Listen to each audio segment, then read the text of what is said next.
All right, I have 5 after, so let's begin. Thanks everybody for joining us. I believe this is now the 8th session of this webinar series. So last time we talked about Python scripting. We did a bunch of background information. We looked at how to set up a simulation, how to initialize a simulation, how to record a simulation, how to stimulate a simulation. And we had 3 homework exercises. So before we get into the homework exercises, did anybody have any questions or comments regarding the material from last week?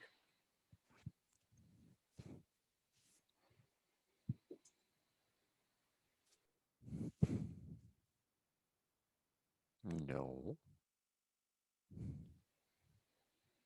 All right. Excellent. So out of curiosity, how many of you have tried scripting and NEURON before?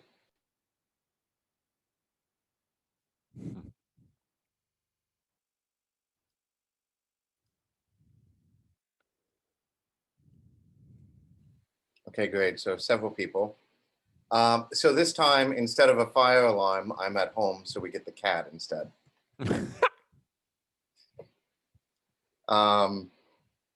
3, say hi to everybody. This is 3. Okay, buddy. Okay. So with that then, so several of you have done scripting in NEURON before. So we had 3 exercises, and if there's no questions, I think perhaps we just get to the exercises and talking about the exercises. So just as a reminder for those playing along at home, last time our first exercise was to visualize the propagating action potential in an axon with Hodgkin-Huxley dynamics.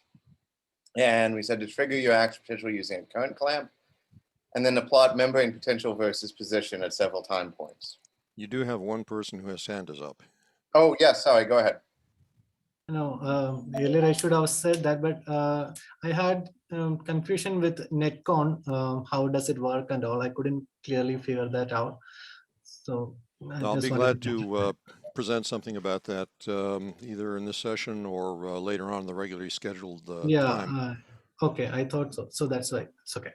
Yeah, that's all. But I don't think that's going to interfere with our with these exercises. The core of these exercises is to get you to think Pythonically about how to construct and work with models, and you don't always necessarily know the internal details of any one of these things, but we'll get on to NetCons later on. All right, but here is the basics from slide 50 of last session. So for our purposes, so a NetCon is a device that allows us to connect multiple cells together or to detect the time. So for example, you might imagine that a cell fires an action potential, crosses some threshold that will define crossing that threshold from below to be the time of the action potential.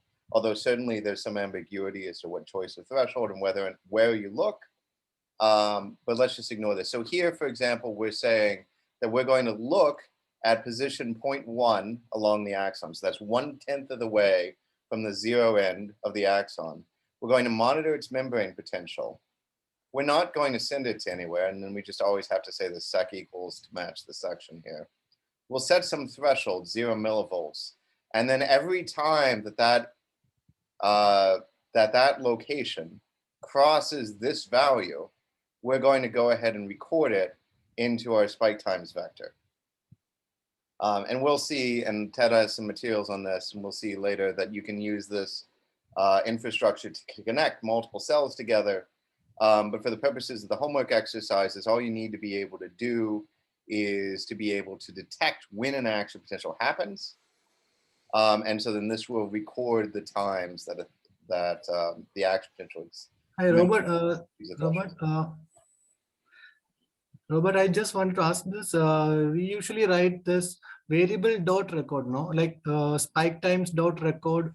That's how we usually record the other variables for voltage and time. But here, this is NC dot record. Right, so we're recording a different type of information. So here, for example, if I do V as an H dot vector that I'll record some location on the axon's membrane potential, that's going to record a time series. So for every time point that neuron is calculating, I'm going to have one value of the membrane potential that I've been recording. Right, so that's recording a location. Yeah, actually, we should probably demystify this. It'll just take a couple sentences. It basically detects positive going threshold crossings, and when one occurs, a NetCon creates an event which is sent to Neuron's event management system, and the event is associated with a time, okay? A time at which the event happened. Now, what happens with that event subsequently depends on, in this particular example where he has none, if Robert had indicated the name of a synaptic mechanism that can respond to events, what will happen is at some future time, that synaptic mechanism will be notified that there was an event that targeted it.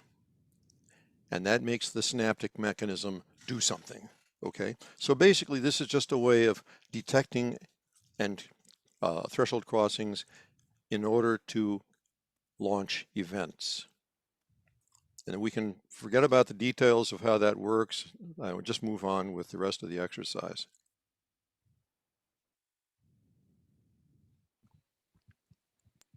So for exercise 3, this comes up because you're going to want to know when, in order to measure the action potential speed, you're going to want to know when it reaches a certain location. Or that's one way of doing this problem. But we'll get there when we talk about exercise 3. Any other questions before we break out into the exercises?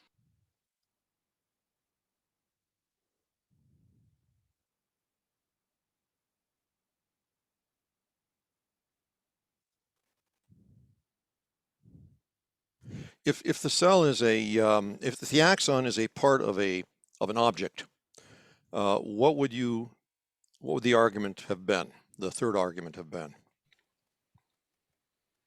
So again, so it would be whatever section is concerned. So if this is like, if the NetCon, if it's H dot NetCon of some object, OBG dot axon, right? Because that's the programming convention. If I want the thing that's associated with an item, I use the item and then the dot notation, and then I grab the next thing. So if it's OBG dot axon of 0.1, then the section must match that. So it's OBJ dot axon. So if it was a model parameter cell and you called it PYR, it would be PYR dot axon of 0.1, and then the sec would equal PYR dot axon. Absolutely. Okay, to make it real concrete.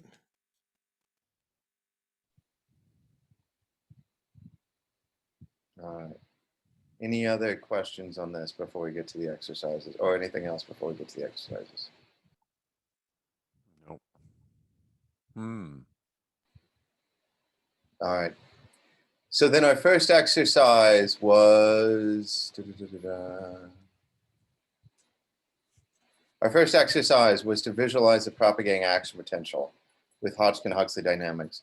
So you all have my solutions, and I'm happy to work through them. But does anybody want to talk about their experience of working this? What were the challenges that you came across, and how did you approach this problem?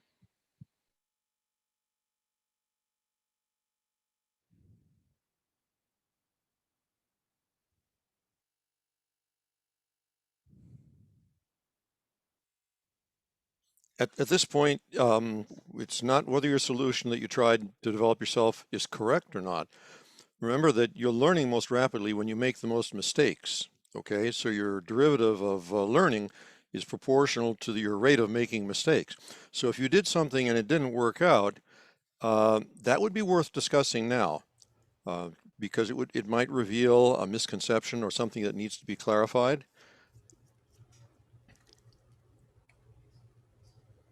No, it was difficult to convert the voltage to space. So took some time, but I thought V dot X somehow got that variable out. And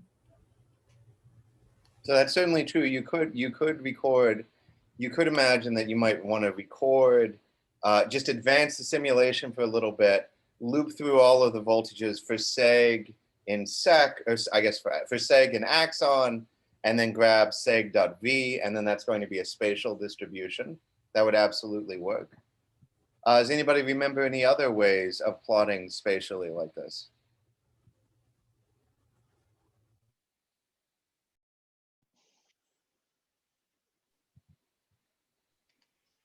So remember in the neuron graph, okay, how would you do it in the neuron graphical interface?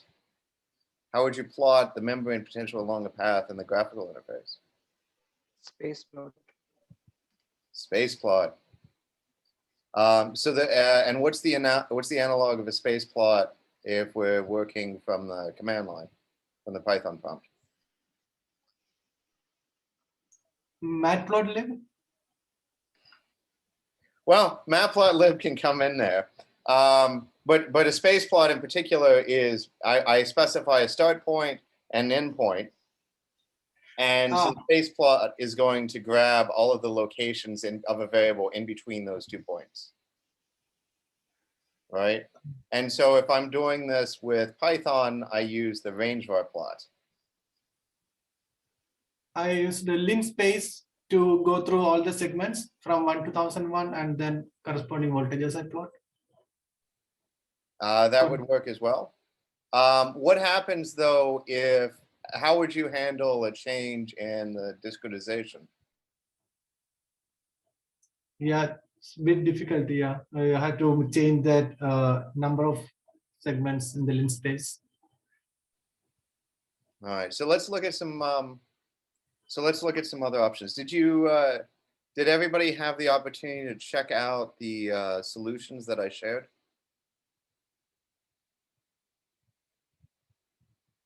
All right, so let's look at that. So this is tinyurl.com/ what did I call it? tinyurl.com/ neuron webinar -python 1. It was in the general channel on Slack.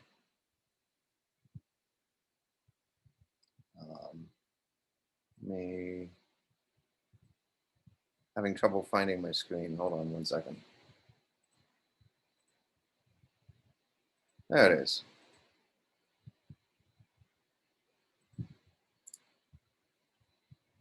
So here I'm working inside of a Jupyter notebook through Google Colab, but you could do this on your own machine in, with a text editor as well. The reason that I did it this way is so that it could make it so that you could access the file directly, you could run the file directly, we could share, we could all be looking at the same thing. Is that okay with is everybody okay with that sort of an interface? Security? All right. Got a bunch of thumbs up. Sounds good. So Colab is just one way of running NEURON, but it's nice because it makes it so that nobody has to install anything or whatever. So fundamentally, so let's look at my solution of this, and then we'll go back and we'll talk about some of those issues. So what other issues did anybody come up with? So we talked about locating space. Anything else that was problematic for anybody in making this?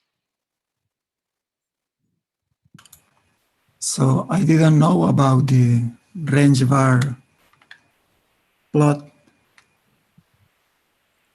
Okay. And I had, so I set a recording electrode in each segment of the axon. All right, that'll work. Yeah, so what we'll do is we'll work through my solution with the range var plot, and then we can also go back and look at some other options if time permits. All right, so my general take on this is any of these models, we're going to start out with from neuron import H. If you want to potentially play around with it, we saw last time, all of this stuff plays more or less nicely with the graphical interface. So it's often useful to go ahead and import GUI as well, just to have some the ability to play with the graphical interface, check out your model, see how everything's running as you're developing your code. It's also always nice to have units. These are neurons' default units. So they don't really change anything, but it's good to have them around. It makes the code a little bit more readable. And then the other thing that I'd always start out with is loading the standard run library, which is what allows us to say, okay, now go until a certain time and plot it. You know, go until a certain time and then we'll do something, and then go until another time and then we'll do something. So does that make sense? So we're basically always going to start anytime that we want to make a neuron simulation. We're probably going to start out with these 3 lines. Sound fair? And Plotly is just a graph library. We saw in the handout in the slides that Plotly, how to use Plotly. Yes, sir. Go ahead. Yeah, I wanted to ask, what is this UM, MV, and MS? These are units, I know, but when I look at what it is, they just show 1. So what's the point of having that variable with value 1? Just multiply with that. How does it help? I mean, so this is what I said. Technically, it doesn't help, but you could imagine that I instead had something that I want to express in nanometers. All right, and so what they are is they're scale factors. And so you're right that the scale factor is equal to 1 because neuron by default uses space of microns.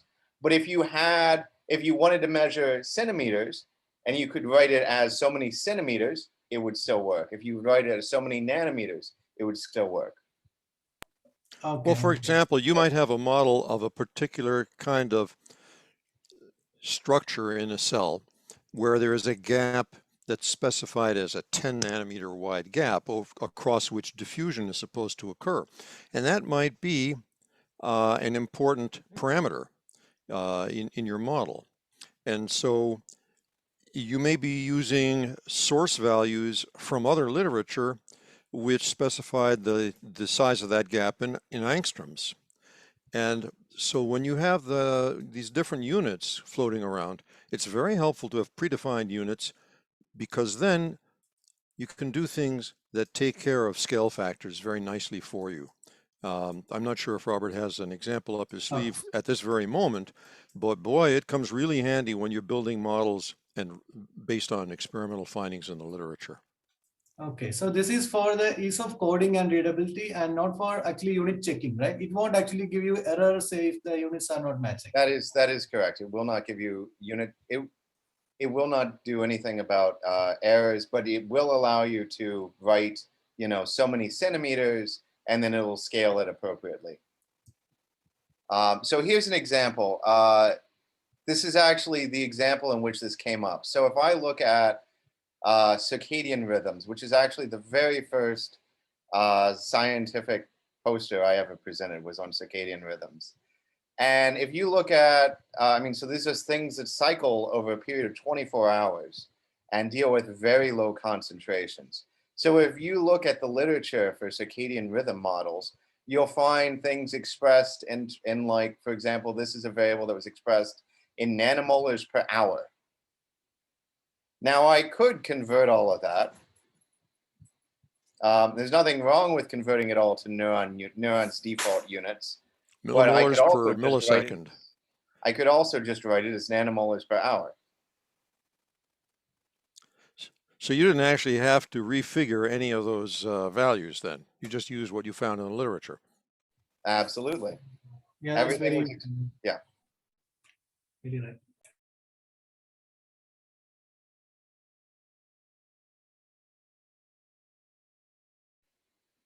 All right, so this particular model is actually the impetus for adding those unit factors into Neuron.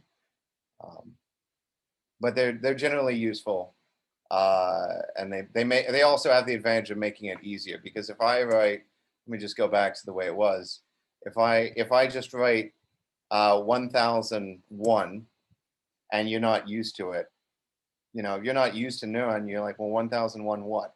We get one of the most common questions that we get asked, wait, what are the units for whatever?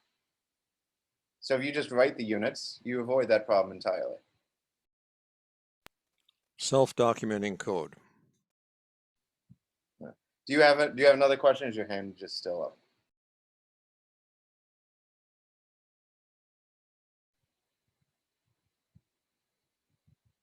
Okay, I'm going to assume your hand is just up. Anybody else have any questions about any of this? I have one quick question. All right. So we start out, we load NEURON, we load our graphics library of choice. Somebody already mentioned matplotlib. The reason I'm using Plotly is because Plotly is the one that was in the Python examples in the slides last time. Yes, there's a question. Can you hear me? Can you hear me? Yes. Okay, my microphone was not working. So, regarding units, let's say if the data does not have mechanisms as density mechanism, so they are injecting current just as picoamps and their conductances are in just nanosiemens.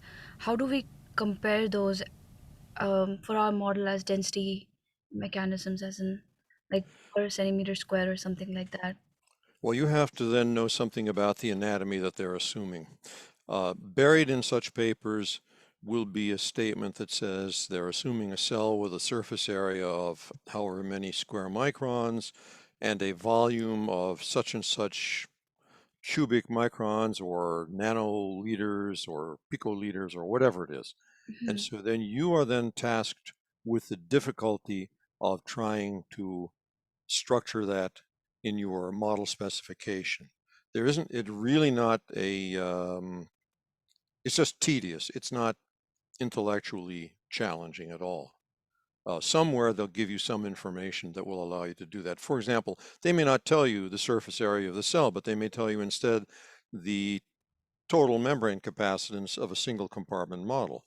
Well, if you're dealing with most cells have a specific membrane capacitance of 1 microfarad per square centimeter. So if they say they have a certain amount of total membrane capacitance, you immediately know how many square centimeters that they have. And you can try to work backwards from their model specification. It's unfortunate, but that's the way it works. Okay.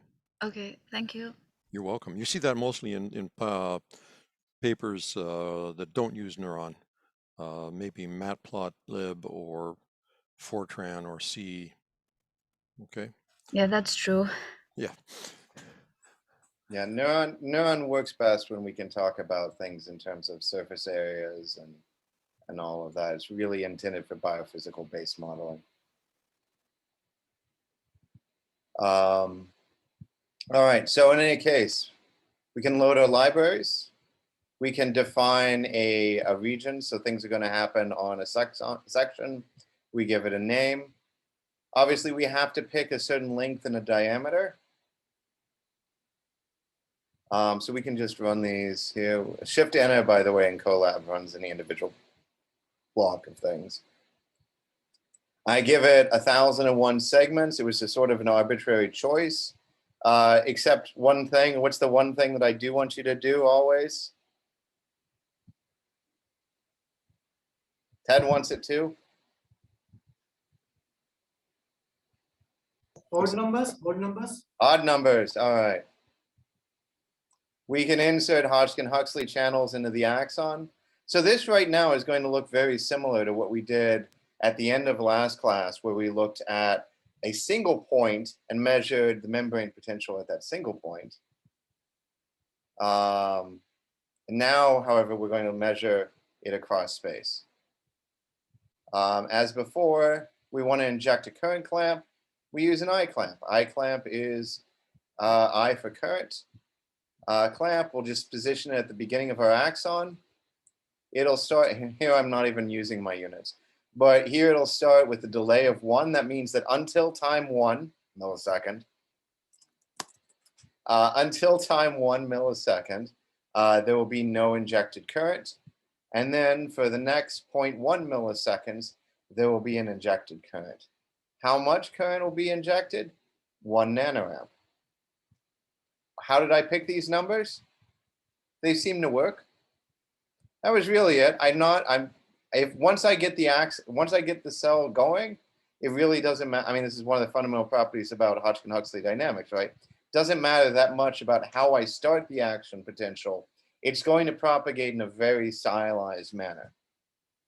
So I just picked something that seemed to work, and then after that point, it's going to run. Well, there is, in the clinical setting, I have to say, there is something about how you choose parameters. If you're actually stimulating patients, Yes, you don't, but you're not going to kill anybody with this. No, you won't. But if you're actually stimulating patients or experimental animals that are awake, you want to keep the stimulus duration down, because the longer the stimulus, the more you're going to be recruiting pain fibers. Another reason why you want to keep the stimulus duration down is because the longer you're applying the stimulus, the further down the axon depolarizing current is going to spread. And what's that going to do to voltage-gated channels?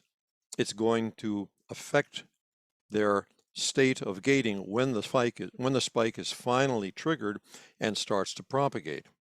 So if you're actually doing, say, clinical nerve conduction velocity tests, for example, you're going to use a brief stimulus, typically 100 microseconds, 1/10 of a millisecond, and you'll be using a stimulus intensity twice threshold roughly, so that there's very little time for depolarizing charge to spread downstream, and the stimulus is big enough to give you a nice robust takeoff of the spike, but not so large that it spreads far down the axon and contaminates conduction over the first few centimeters. In this model, we can make it as long as we like. You could do anything you want that would contaminate the initial state of the ion channels over many, many, many tens, if not hundreds of microns. But in an animal, a rat, you only have a couple of centimeters at most. And in a human, depending on what nerve you're looking at, you may only have a few centimeters to work with. So you want to try to keep the stimulus spatio-temporally compact. Okay, so you get a clean takeoff. Yeah, and you will still see that current will, as just to be abundantly clear, right? That current will still spread in the simulated model. That effect is absolutely, going to be the same either way. So short is better than long. Yeah, but if we have to, we can make it longer because we're the gods of this particular cell. All right. So RVP, I'm going to define a range var plot. This is the Python term for a space plot in the graphical interface. And there's some variable that I want to track, and I want to track it along the path between axon 0 and axon 1. And it doesn't have to be on the same section, but we only have one section. So, so here's the range var plot. We're going to plot the variable, the range variable, a thing that varies with space along a certain location. And actually the plot is a bit of a misnomer here. The plot by itself doesn't actually, the range var plot by itself doesn't actually create the plot. It just says, I want to keep track of things along along this path. And so what we can do also is we can grab, and we'll see this, we can grab the values along that path and do whatever we want with them later. But for now. So you don't have to say axon, okay, axon, okay, you are saying the 0 end and the 1 end. If you were spanning multiple branches, you would say the 0 node of the most upstream branch down to the 1. Okay, got it. Yeah, it should start and stop, and then it will find because a neuron is topologically equivalent to a tree. There's a unique path between any 2 points in the same cell, so it is well defined to just specify the start and stop point. Okay, one last thing. If you're looking at a graph that you've created with a graphical user interface and you wonder, how can I make this in code of my own? I don't know the name for the object that I need to create. You can save that graph to a session file and look in the session file, and you will see exactly this kind of syntax. Something is being created, which is an instance of range var plot. Okay, and you can read that in the session file and you say, it's a range var plot. I think of it as a space plot, but it's a range var plot to Hoke and to Python. So if you're looking for the names of things, go ahead and make one with the GUI then steal the name from the session file. I'd say that's generally good advice. Yeah. I mean, do that for anytime you don't know how to. It's one of the advantages of having a graphical interface there. Literally everything that you can do through the graphical interface, you can do through the command line, through Python. And when it saves the session, it does give you the information that you need. So you find range var plot. Okay, well, how do I use that? Well, you just go to, nrn.readthedocs.io and just type in the big giant search box, range var plot. Nope, well, if you type better than I do, apparently. Range var plot. And then we click on it, and there we go. We've got a whole bunch of information about how to do it. You'll see here, we're using NEURON's built-in graphics library. In my example, we use Python. Graphics doesn't matter. You can mix and match as you see fit, whatever you're more comfortable with.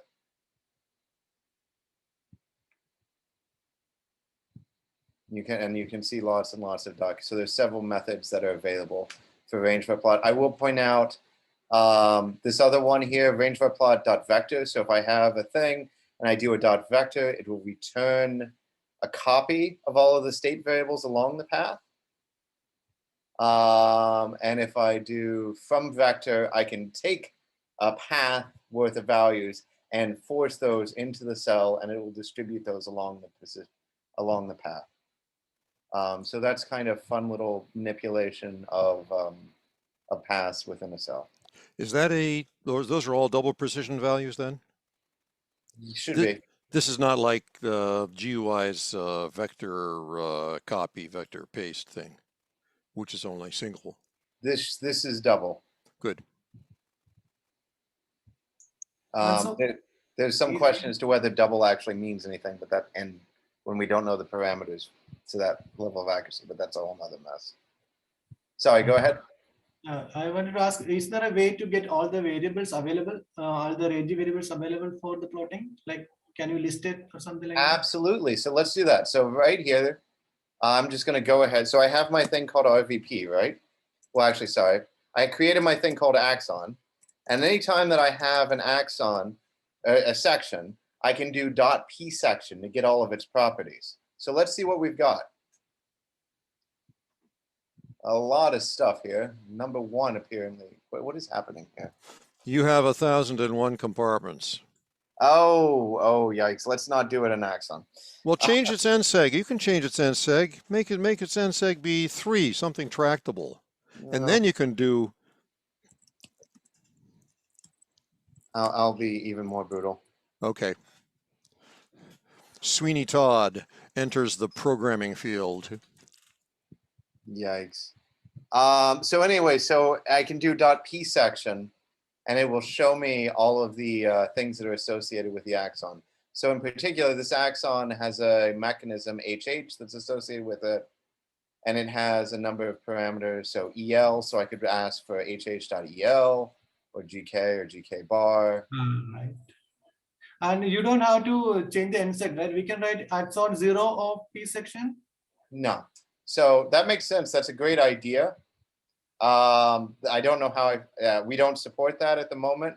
What we actually get is this list of all of the 1 values per segment. So the 0th one corresponds to the first segment and so forth.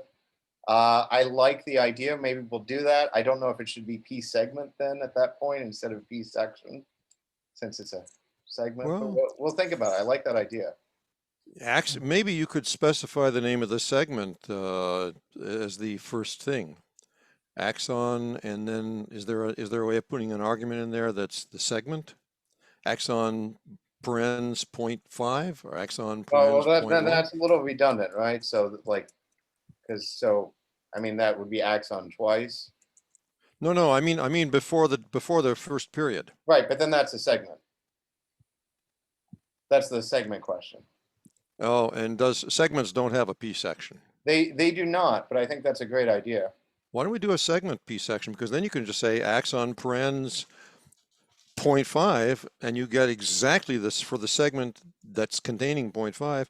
And if you just do axon unqualified P section, then you get the whole axon with all of its segments. I think that's a great idea. Well, once in a while, one comes up by mistake. So how we do the course? It's true. We get a lot of useful feedback like that. So, yeah. So right now you can't do that, but maybe in the next version you can, because I think you've got at least 2 converts to that being a good idea. All right. So we can define a path, and then so generally speaking, we'll initialize a simulation. Remember that the range var plot has a plot method, and you can pass in whatever sort of graphics object you want. There are limitations to this, of course, but it works with Plotly, it works with Matplotlib, it works with Plot9, it works with Bokeh. Plot9 is also ggplot. It works with NEURON built-in graphics. There's probably more. In any case, the intent is that it supports a lot of things. I think it works with Seaborn, but I've never tested it. But so in any case, so rvp.plot takes whatever you want to plot on. In this case, let's say Plotly, which is to say it's going to create a new Plotly object. Yes, sir. Can you also let us know how to do this with Matplotlib? How to plot it? Sure. If I want to do this with Matplotlib, I'd say import matplotlib.pyplot as plt. Cool. And then this would be, and so the keyword arguments are going to be different, because the keyword arguments are whatever the keyword arguments are for the specific library. But it essentially would be that. Does that make sense? Okay. Yeah, if you want, I can go back later and figure it out exactly, but for this, I can give you a Matplotlib version. Thanks. If I don't get it, then I will again ask you back. All right, sounds good. Yeah. I like Plotly just because Plotly is, I feel, more interactive in this sort of a Jupyter Notebook environment, and I think it's a little bit. Yeah, I will check that out. I never used that. That's what. Yeah, no. All right, so what this is, oh, sorry, now I didn't change it back to Plotly correctly. But this is the thing that happens whenever you write code, right? You make a mistake, it yells at you. It says that there's a name error. Cool. Tells me, every time you get an error message when you're programming, read the error message. You'd be surprised. People are very reluctant to do that. It didn't work. I don't know why it doesn't work. Well, usually it tries to tell you. So it said I made up a name. So in any case, so what I have done now by calling this rvp.plot is I've created a graphical object using Plotly, and I'm going to call it myplot. It hasn't shown it yet, but if I wanted to show it, I could just say myplot. I said I could just say myplot.show, and then we'd see whatever we started with, which is going to look like this, because it hasn't done anything yet. So it's at time 0, it's at the very beginning. Membrane potential is -65 everywhere. And I can mouse over it and I can see the, X coordinate and potential.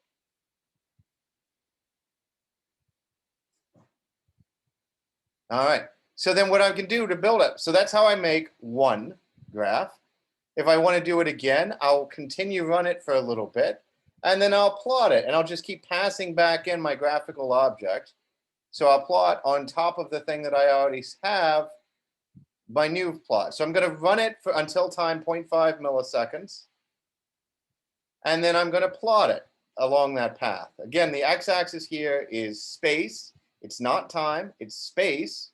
Every line is at a different time. And I'm just going to keep plotting over and over and over again. And you'll remember from last class that an F string, anytime that I put an expression inside curly braces, it's just going to swap in the value. So I run it to the first time, this is going to say t equals 0.5. The next time t equals 1, t equals 1.5, and so on. And so I'm just going to run it over and over again and plot it. Yes, sir. What if you want to run it for a particular time period, like every time 2 milliseconds of steps? Instead of having the stop mentioned, can you also mention the duration to continue? So we actually don't have, well, I mean, so the duration would be just basically h.t plus dir. right? You run from Okay, the okay, until the okay. current. Yeah, Okay, so like- that's why like- we don't have a separate function for that, because it's Sure. Okay.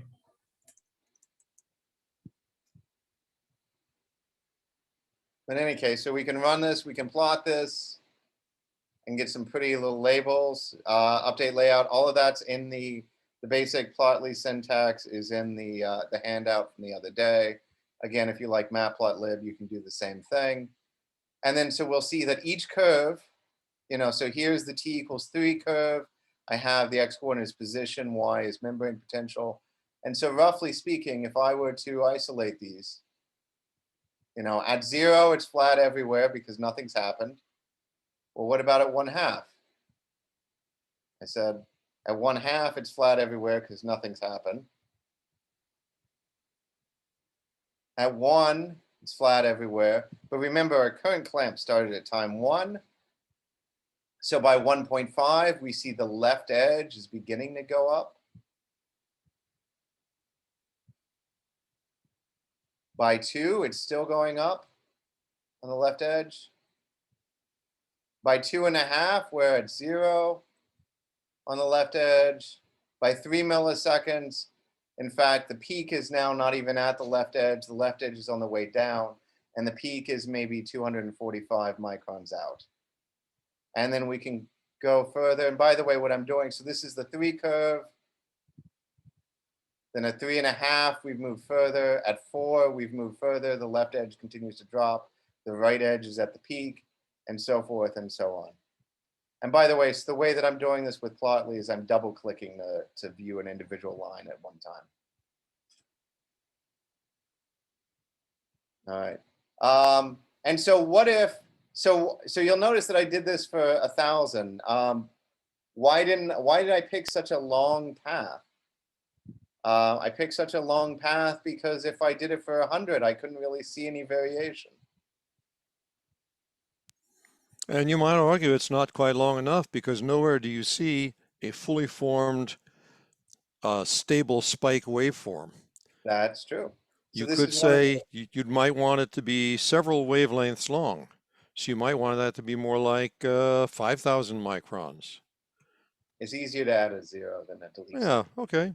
So if 10,000. all I have to do is I can go back, change that, and then rerun my script. And then all of a sudden now, and this is one of the advantages of having a script, wait, where is it? That you can make a tiny change and it's going to see, and so there we go. So 10,000, we see the entire, well, it hasn't quite recovered yet. It was still in the refractory period. Let's just go ahead and add one more, let's go ahead and add a 10 millisecond curve as well to this. And then we'll rerun it. And where is it? Come on. There we go. So at 10 milliseconds, well, even at 10 milliseconds, we're still in the refractory period, but we definitely see the propagating wavefront. And again, why doesn't this look like the action potential that we saw at the end of last class?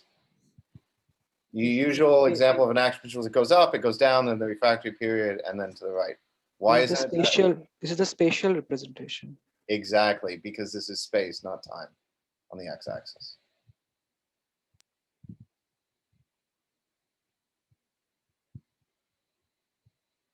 All right.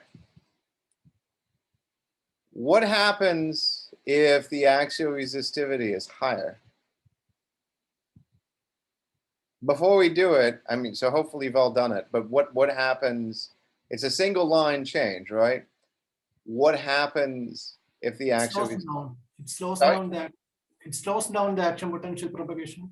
Right, because there's more resistance, so it's harder for it to go. So it's gonna, current's not gonna spread as fast. And so we expect, our hypothesis is that it's not going to get as far. And then let's see, so at time 5, it's at position 1,163 versus before at time 5, well, wait, what? Did I already run that line?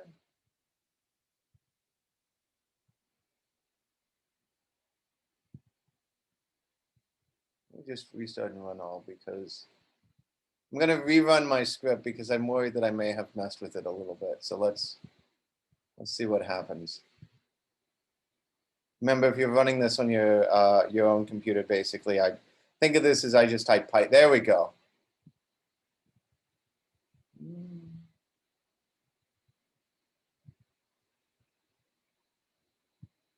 There we go. So at time 5, I'm at position.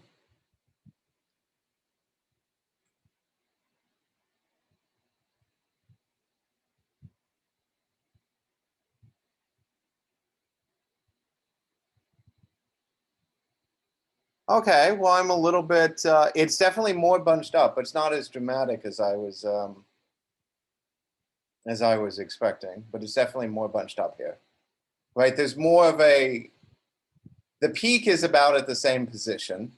Peak here is at position 1000 microns, 1084 microns. The peak here is a little bit further out, but not drastically so, 300 microns further. The other thing is, of course, the width of the action potential, the width of the elevated region is tighter with the higher axial resistivity. And you could imagine you could explore much larger values, see what happens to get better sense. But in any case, we definitely see that this is more bunched up than the other one. There is a question in Ask Tutors, which I think bears brief discussion here. 2 questions. Can someone explain how to properly verify spatial discretization? It is always an empirical issue because we're calculating an approximate solution to a set of partial differential equations. There is no analytical approach that is guaranteed to produce a correct result. You can try using the d lambda criterion for spatial discretization, but even then you should verify that you have adequately discretized space. And one way to do that, I think we already talked about, and that is to triple the value of nseg. And remember that NEURON is second order correct in space. That is to say errors very proportional to the size of delta x that you've chopped space into. So if you make delta x 3 times smaller, you're cutting spatially induced error by a factor of almost 10. So if you don't see an important qualitative change of simulation results, then you could say that your original discretization was good enough, okay? Now, when you use axon insert HH, why do you not use pass? And you're absolutely right, it's because HH contains its own leak. You don't have to add a pass. If you were to use independently packaged sodium and potassium channels, you might indeed have to include pass and adjust EPass and GPass carefully to get charge balance at rest, at the desired resting potential. But Hodgkin-Huxley, remember, is a complete package. You get everything. You get sodium, potassium, and leak currents. So you don't need to separately insert a pass.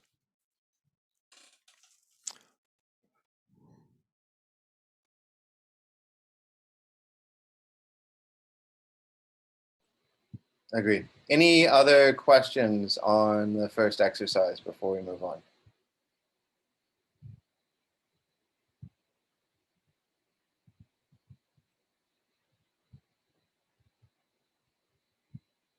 So then in that case, the second exercise asked us to look at a voltage clamp.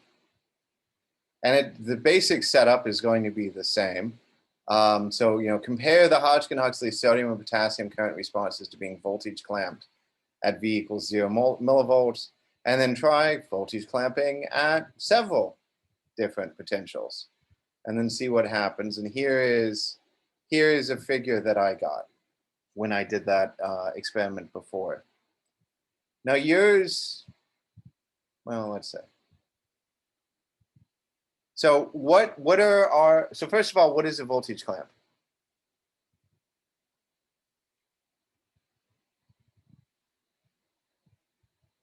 Is setting the voltage at a fixed level as a step. So, I mean, 90% yes, 5% no, 5% I'm undecided which way to go. So one of the things that NEURON does, remember, is, so this is not a mathematician's tool, this is a biologist tool. And so what are the, what's the underlying issue though? Can I force a cell to be at a specific voltage?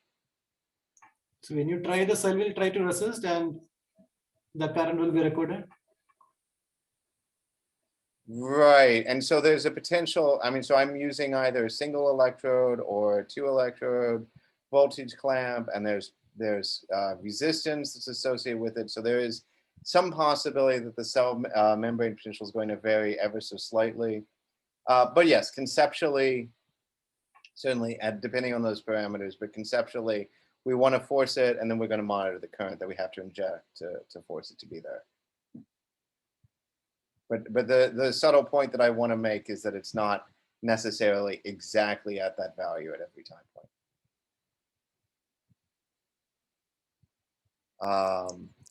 For electrical engineers, a voltage clamp is like a voltage source.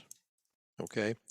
Unfortunately, we're not dealing with electronic circuitry, so we can't attach a 1 centimeter diameter silver bus bar to the internal part of our cell and get perfect voltage control. Instead, we're accessing the inside of the cell through a finite resistance. So as Robert mentioned, there's always going to be some slight error because of that series resistance. A current clamp is simply a current source. So if you current clamp a cell, you're injecting a constant current into it. It's much easier to implement a current clamp in the real world than it is to implement a voltage clamp. Patch clamp electrodes can act as voltage clamp if you have a very low series resistance, okay? But there's almost always some small error. Okay. Yeah, so only possible with very big diameter axons or something like that. Well, no, actually you can voltage clamp a red blood cell with a patch electrode. Since the red blood cell has very small surface area, it has an extremely high input resistance. And so even if your patch electrode has a series resistance of 10 or 20 megohms, that's a 10 or 20 megohm source resistance between the voltage source and a load that has many, many gigohms of resistance. So there's very little voltage drop across that source resistance. So you can have exquisite control of tiny cells, assuming you can patch onto them without killing them. Okay. The big problem you get with patch clamping cells is if they have if it's a motor neuron, for example, or a xenopus oocyte, which has huge surface area and therefore presents a big load. And then for that, a 1 megohm series resistance in your patch electrode, which would be extraordinarily good patch electrode for most cells, that would be that might not be adequate to deal with a really giant motor neuron or a huge oocyte.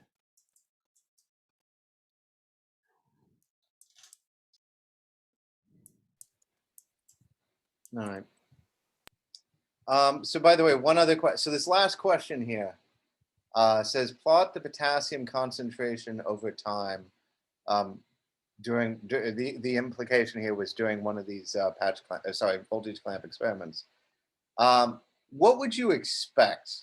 What should happen if I see this IK going positive like that? What would I expect to happen?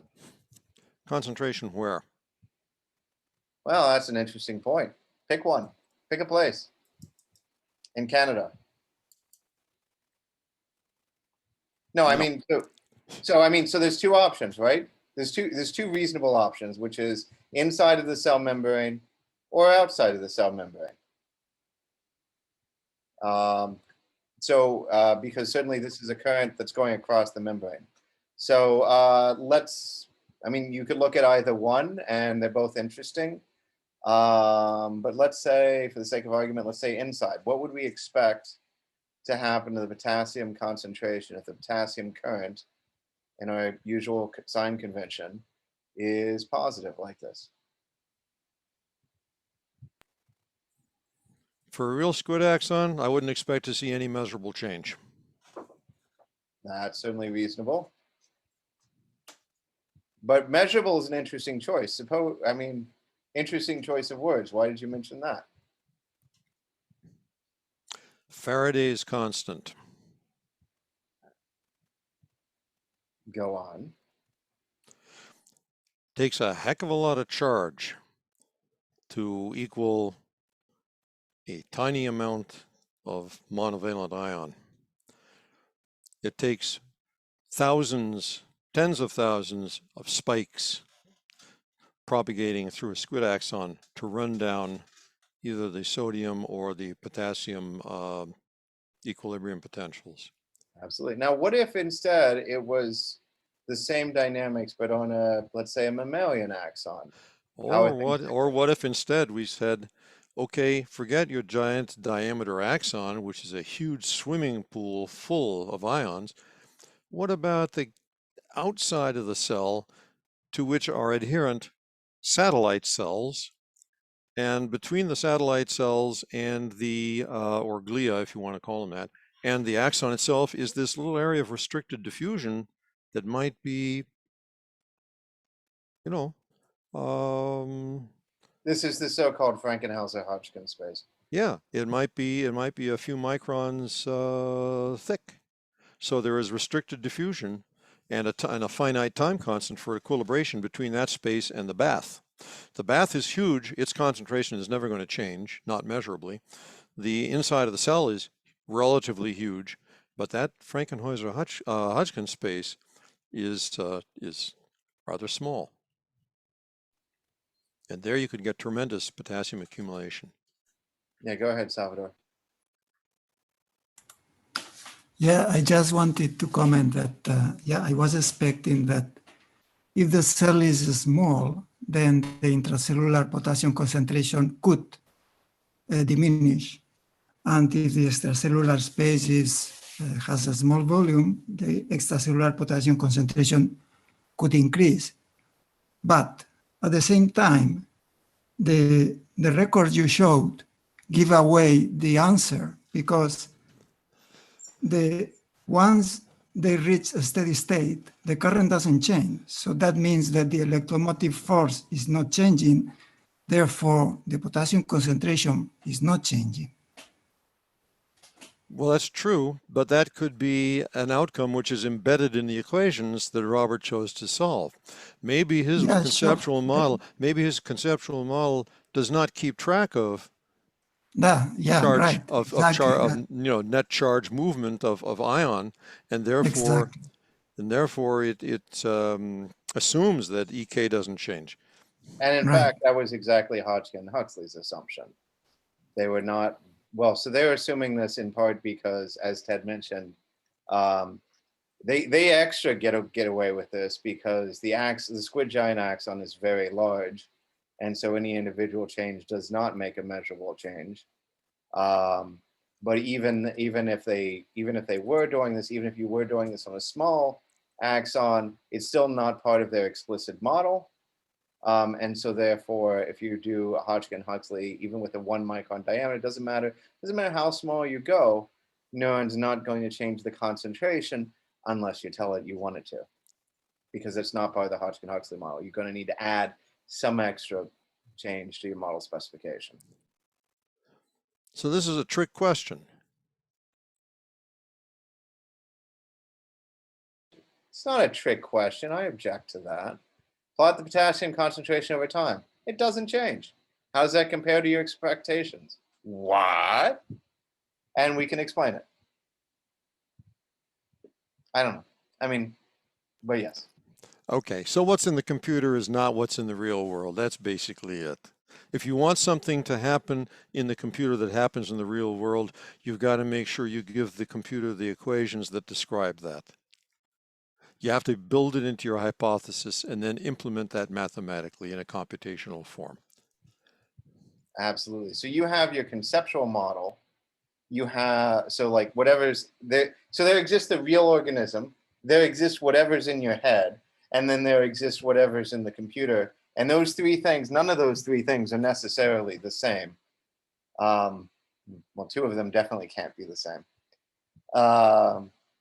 Right, so it's always important to remember which is which when you're looking at these things. And that's kind of the point that I was trying to make with this. Yeah, I was expecting not much of a difference, but at least a tiny bit of a fraction of change would be expected. That's what I thought. I zoomed in and nothing was changing, not even a fraction. So that surprised me actually. I thought it would be there. But if you think about it, Hodgkin-Huxley, as is usually expressed, has four variables. There's a V, there's an equation for V, there's an equation for M, which is concentration. There's an equation for H, which is a gating variable, so that's not concentration. There's an equation for N, which is a gating variable, so that's not concentration. So with those four variables, it can't. There's no space. Sorry, space is a loaded word. There's no opportunity within those four values to represent concentration. So Hodgkin-Huxley just assumes that everything is constant. And in part, they can get away with this for, so A, they can get away with this because of the size of things. B, it just wasn't in their model.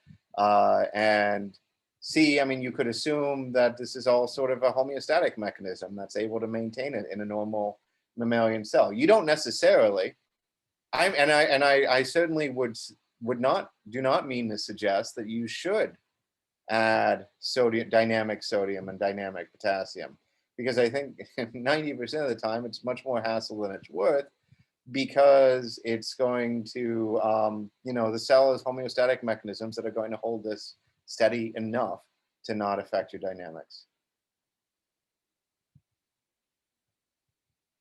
But I did want to point out that about that phenomenon. So that's the big gotcha with this model. Anybody have anything else that surprised them about this exercise? Or yeah, Salvador. Yeah, so I was surprised about the particular values that the model has for the intracellular potassium concentration, 2.5 millimolar, and the extra, 54.4, I think, for the intracellular potassium concentration, and 2.5 millimolar for the extracellular. That doesn't correspond either to a squid axon or to a mammalian neuron or whatever. I mean, they nicely give an equilibrium potential of minus 77 millivolts, and that's okay, but the values seem very odd to me. So we've actually been talking about that, since you brought this up the other day. We've actually been talking about that within our group. Ted, do you want to comment on this? The concentrations for extracellular sodium and potassium are basically roughly what you'd get if you went down the hall and had somebody draw your blood and check your serum sodium and potassium. The intracellular concentrations. I would disagree. Huh? You would disagree? Sorry, I would disagree about the potassium. Yes, I mean, the extracellular potassium concentration for a mammal, if you have 2.5 millimolar, you probably will go to the emergency room. I mean, that's too low. And the intracellular potassium concentration for a mammal should be around 140 or 150. But maybe I should check again in one of those clinical medicine books. But I think that what I said is correct. Well, it depends on what source you read and whose paper you look at, you'll find that experimentalists have used a wide range of concentrations in their work, and it's changed over time. Initially, in the early 80s, modeling papers in which extracellular concentrations, experiments on brain slice used Ringer in which sodium concentration was on the order of about 145 millimolar and potassium was about 5 millimolar. But in the mid 80s, people were concerned that maybe their cells were too excitable, and so they were reducing their extracellular potassium to 2 millimolar. And that probably, remember, they were working on brain slice. First of all, brain slice is not intact. What's in your bath is not necessarily what's in the slice, because you've amputated a lot of things, you've sliced a lot of cells. There's probably a lot of stuff leaking out of those cells, so the actual concentrations within the body of the slice itself, where there's viable tissue 50 to 100 microns deep into it, is probably not the same as what's in the bath. And furthermore, there's some glutamate percolating out of cells as well, causing some slight depolarization. So these values are close to to what many experimentalists have used. I'm not so sure about normal levels for potassium. Actually, I should be. But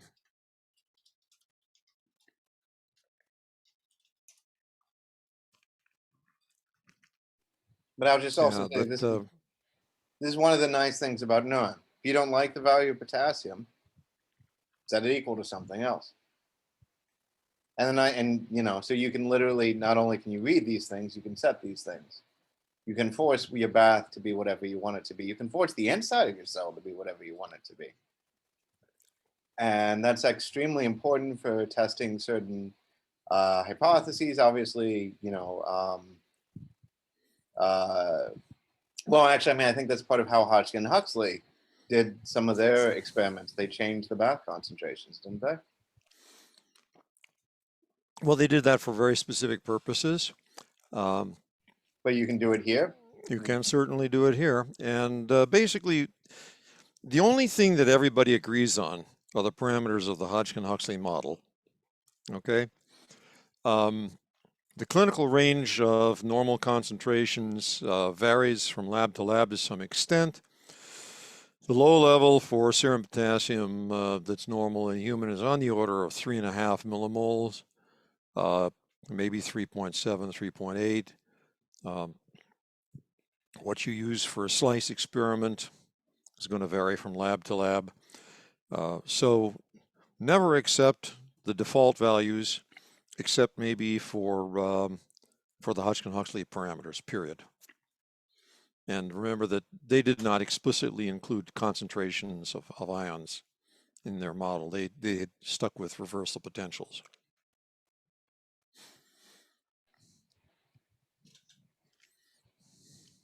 That's a good point. The other thing is also, remember Hodgkin-Huxley, a lot of people do use it for non-squids, but it is explicitly for squids. And so there's some issues about timing of the various currents that are going to be different between squids and mammals. So it's always better to look at, whatever data you actually have, whatever resource. So there's a resource called ModelDB, which we'll talk about soon, which has a lot of computational models. You can look at other examples of how people have implemented this, in particular animals and whatever. So there's lots of variability, lots of things that we can consider. Do anybody have any other things about this exercise that they found interesting, challenging, curious?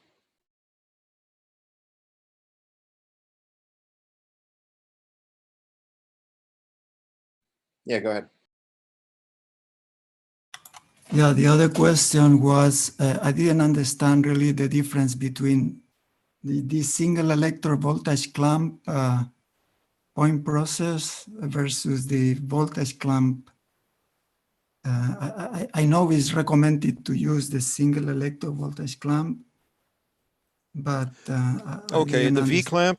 V clamp class is an implementation of an actual model of an imperfect voltage clamp, of a 2-electrode voltage clamp, in which you can change the gain and the bandwidth of the feedback amplifier, and I think as well as the series resistance.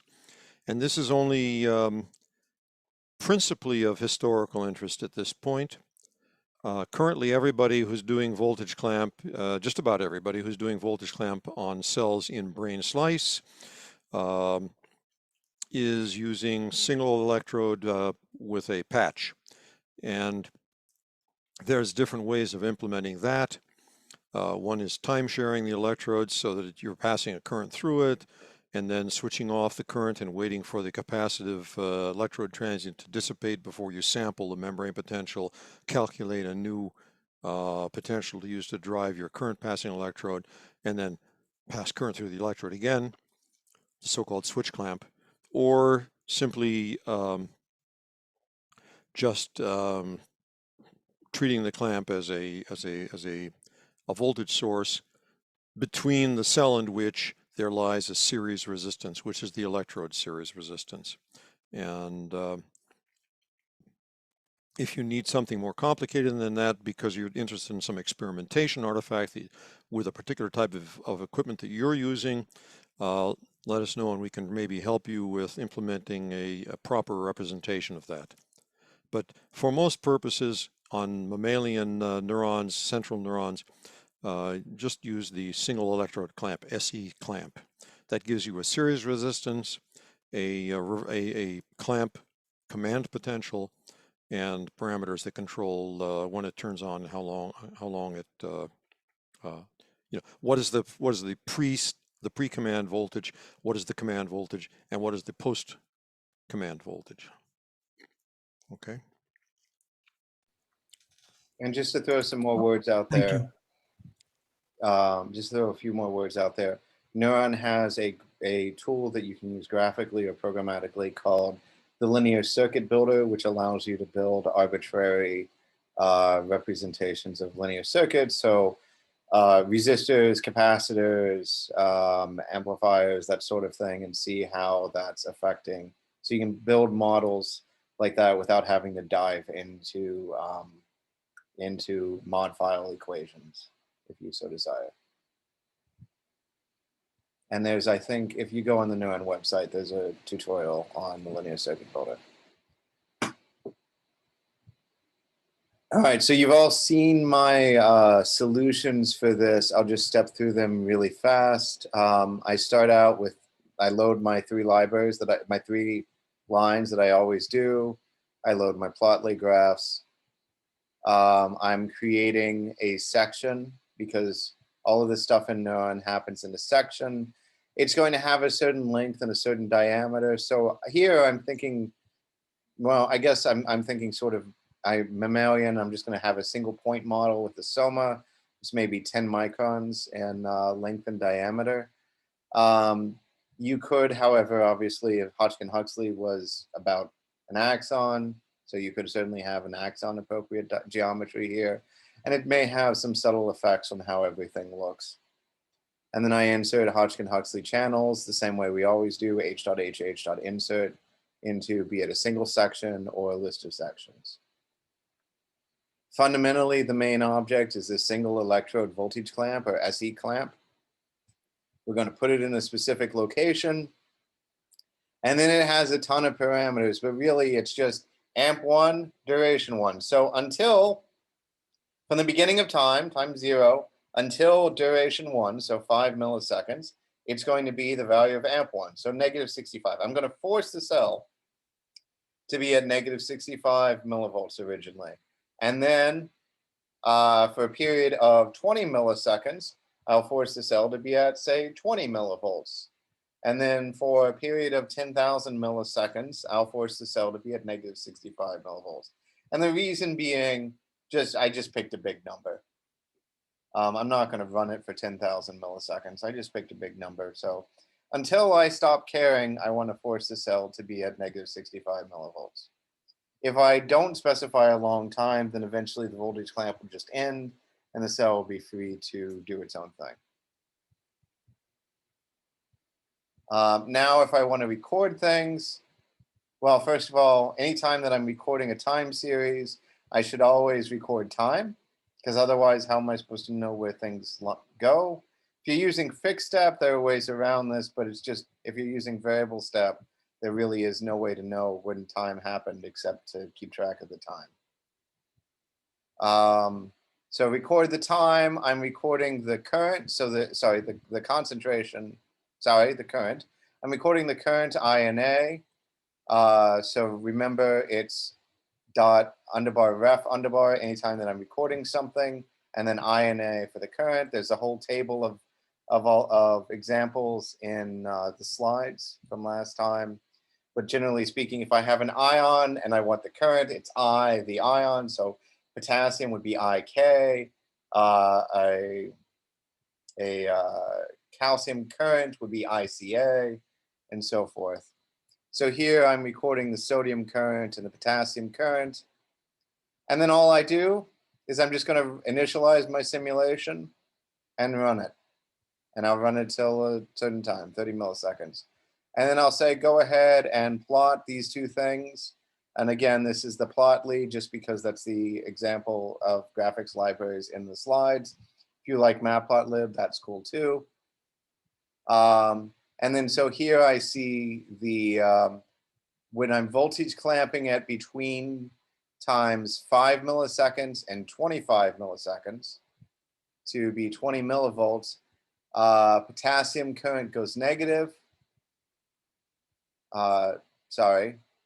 Sodium current goes negative, potassium current goes positive. This is the general shape of it. We see a slight little blip when the clamp ends. But you'll notice the sodium current basically goes to nothing pretty quickly. Meanwhile, the potassium current is going to stay on for a while. Why is the sodium current going to nothing? Inactivating? Yeah, exactly. And potassium doesn't do that.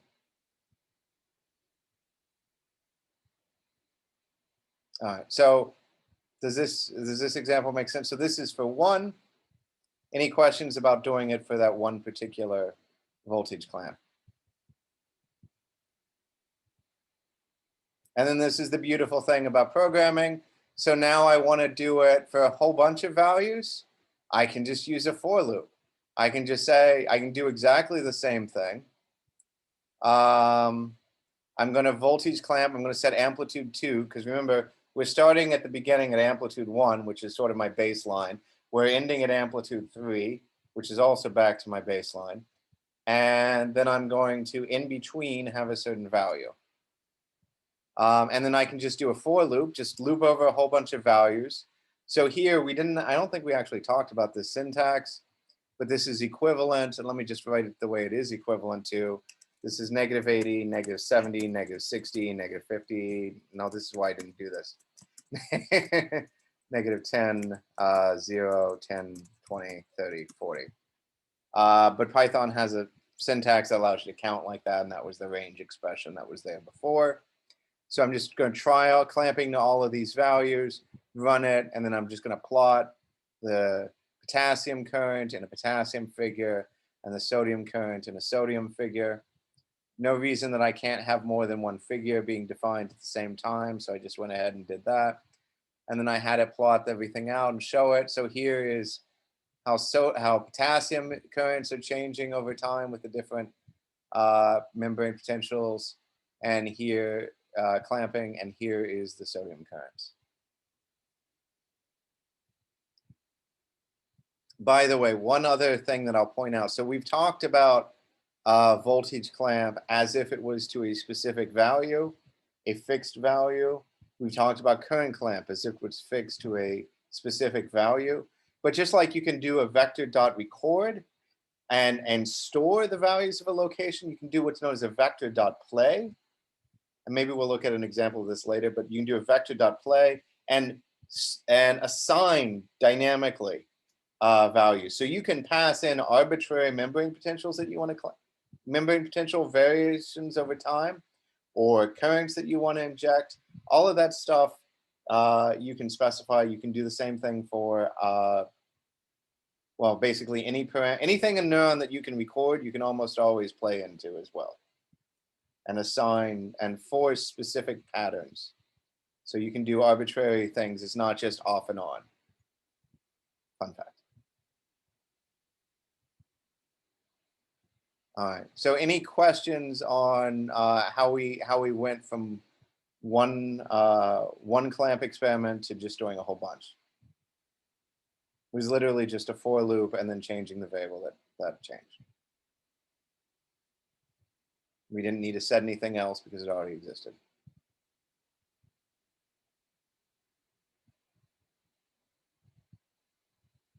All right. Hearing no questions, let's go back to the slides real quick and look at the third and final exercise, wherein I said start an action potential on a long axon with a NetStim and an EXP send. So this was the stuff at the very end of the sides. This is another way of stimulating a NEURON model.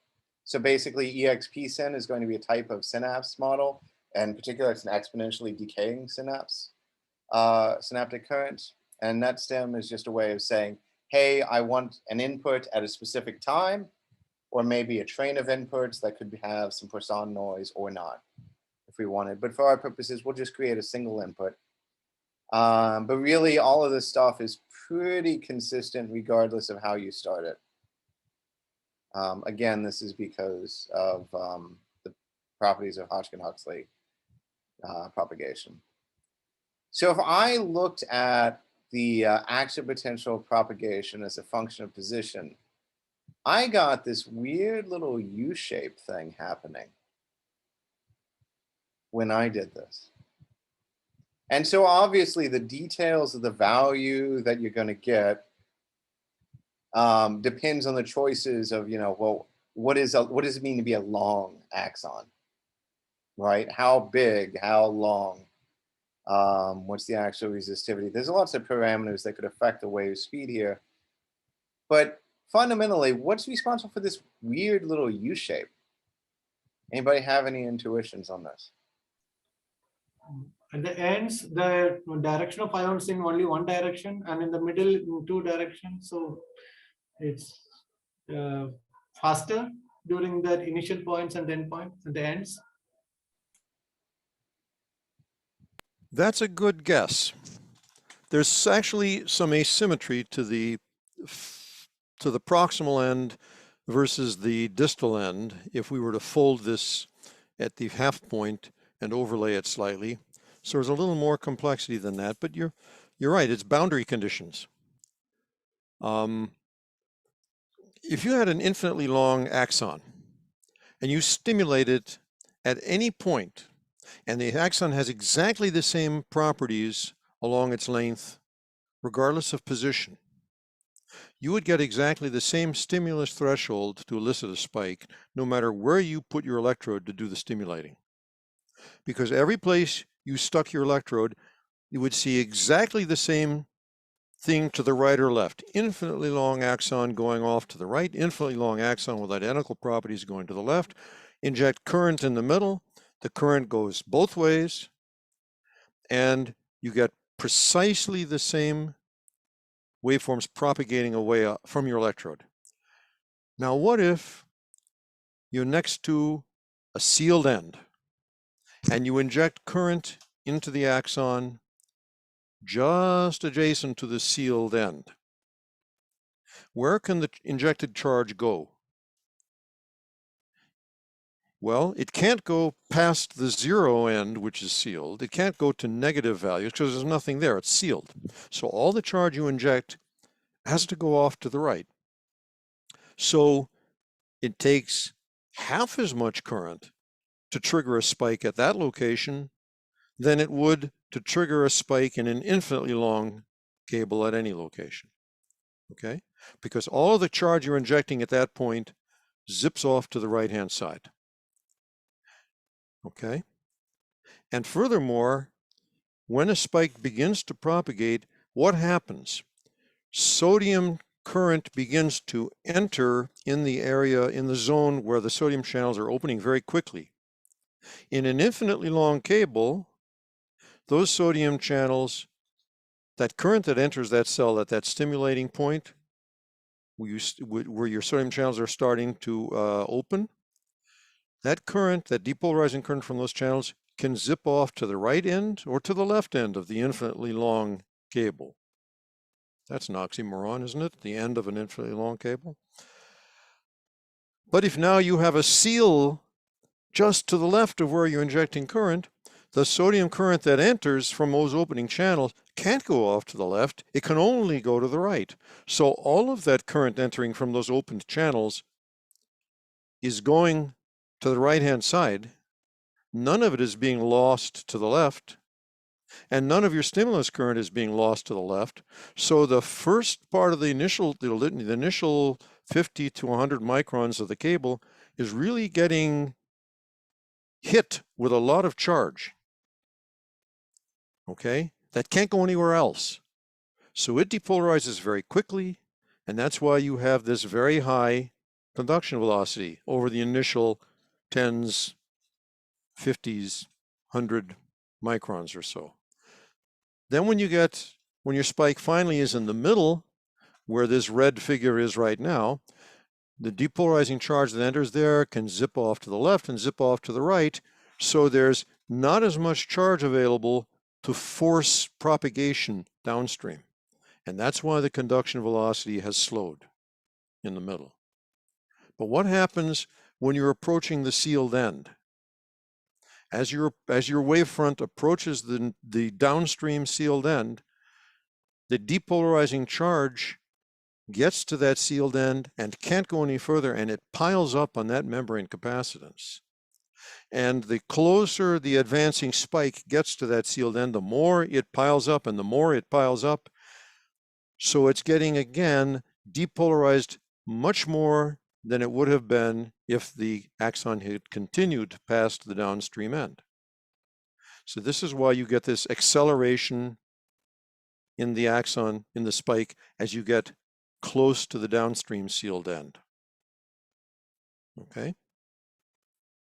Now the phenomena you would see with small amplitude signals is you would see the input impedance at the middle of the axon would be half of what it is at either sealed end, for the same reason. The sealed end doesn't let charge escape further downstream.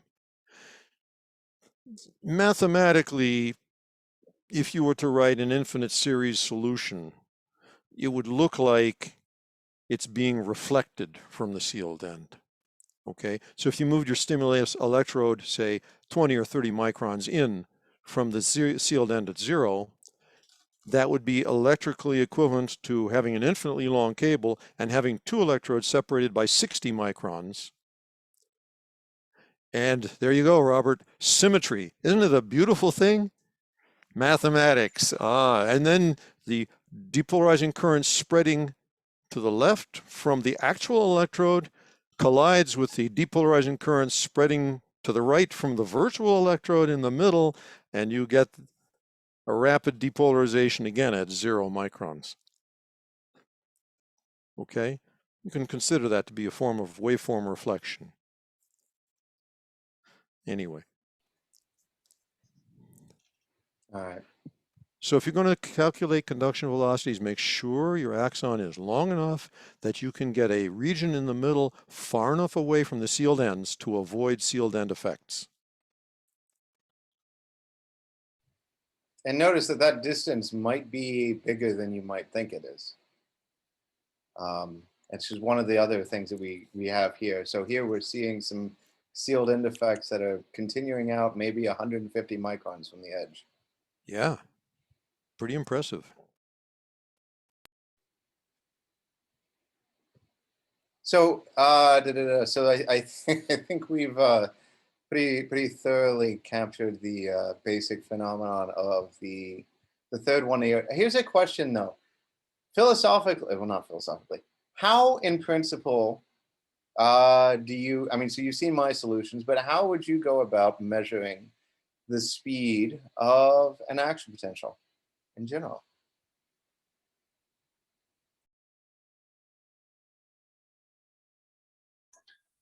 You have to find the time instant at which the axon travels across a segment or something, and then divide it by the distance. Absolutely. By the way, so, right, I mean, distance is equal to rate times time. So if you figure, oh, okay, here is the axon, here's the membrane potential exceeds some threshold, and then a little bit later, the membrane potential exceeds the threshold over there. Calculate the times, use the distance, calculate the rates. This is all well and good, but there's a little bit of a numerical gotcha here. Did anybody run into a numerical gotcha trying to do that? Yeah, a lot of zeros came, like very fast. So division by zeros came because the distance was not sufficient.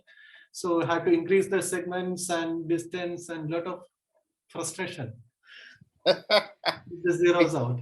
Exactly. So if you're using a fixed step integration, NEURON's not going to try and interpolate to tell you when exactly in between, so this point and this point. So by default, NEURON's time steps are 1/40th of a millisecond. And it's going to tell you, oh, at this time step, now all of a sudden it's crossed the threshold. But if you have segments that are so small that neighboring segments cross the threshold at the same time, the same time step, then you're going to have a problem. Well, you have a significant figure problem to begin with, because if you have if you have a 25 microsecond time step, then and you can only resolve threshold crossing to within plus or minus 12.5 microseconds. So you're not sure. There's a 12.5 microsecond uncertainty about the time of any particular threshold crossing. And then if you're measuring too close to each other, you're going to have differences in time on the order of 25, 50, 75 microseconds. And you're dividing that by you're dividing that whatever distance there is. You don't know the, if you have 12.5 plus or minus 12.5 microseconds error on a value which is on the order of 25, 50, 75 microseconds, you have like what, one place accuracy at best. So that's pretty poor. So how do we avoid that problem? So we had to increase the reduce the time dt to very low value, like 0.001. Yeah, so we're gonna want small time steps and intermediate size dx's, because if we go too small, we're gonna have a problem there too. Also, the number of segments also reduced to 51 or something. So otherwise, it would be too small, so that threshold will be crossed at the same time. So many zeros.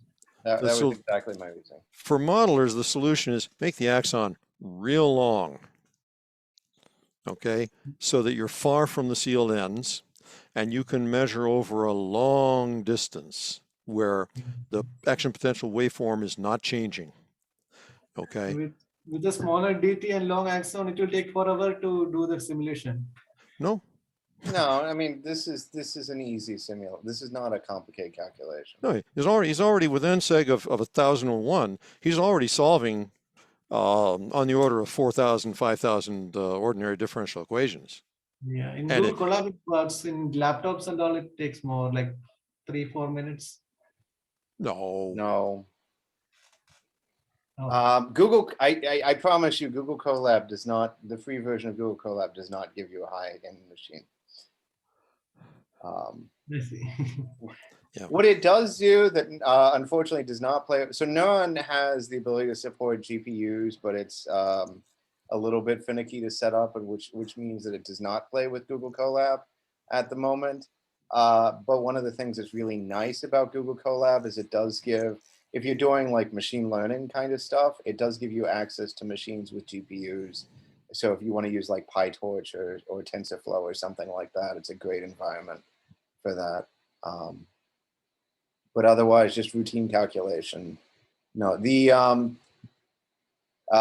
if I had to guess, it's if it did run slowly on your machine, if your solution ran slowly, my guess would be that you were recording maybe too much data.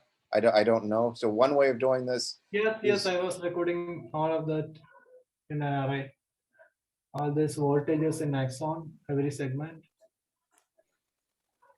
Yeah, if you're recording a lot of data, or if you're drawing a lot of points to the screen, that can take time. So turn off graphics, or close graphics windows, or minimize them, and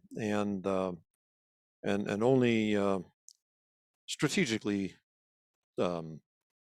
save data. And so, Yeah, the NetCon I couldn't figure out the NetCon method, so I had to actually record the voltage and then detect the peaks to find the times and stuff like that. That's Yeah. how I did that attempt. Yeah, that'll slow you down. yeah, and so the nice thing about a NetCon is this is running.